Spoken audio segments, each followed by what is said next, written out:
চকলোকমান ২১ নম্বর word ধানের শীষের পক্ষে গণসংযোগ ও বিশাল মিছিল অনুষ্ঠিত হয়েছে। সোহেল আহমেদ, বগুড়া সদর প্রতিনিধির তথ্যচিত্রে বিস্তারিত।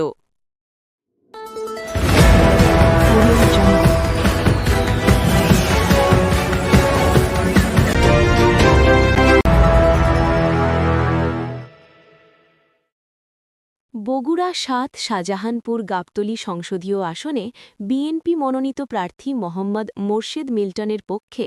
নারী পুরুষ বৃদ্ধ কিশোর যুবক সমবেত হয়ে চক লোকমান মালতীনগর লতিফপুর ও বিভিন্ন অলিগলি প্রদক্ষিণ করে ধানের শীষের প্রতীকের পক্ষে ভোট প্রার্থনা করে গণসংযোগ ও লিফলেট বিতরণের মধ্য দিয়ে চক লোকমান উল্কা ক্রীড়া ও সাংস্কৃতিক সংঘের খেলা মাঠে এসে শেষ হয়।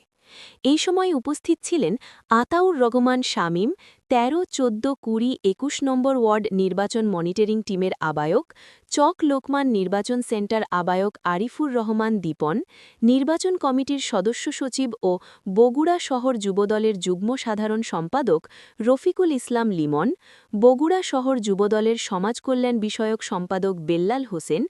২১ নং ওয়ার্ড বিএনপির সদস্য সরোয়ার, বগুড়া শহর যুবদলের সাবেক সহ-সাংগঠনিক সম্পাদক এটিএম জাকির আলম বাবু, ২১ নম্বর ওয়ার্ড স্বেচ্ছাসেবক দলের সাবেক সাধারণ সম্পাদক শামসুজ্জোহা শুভ,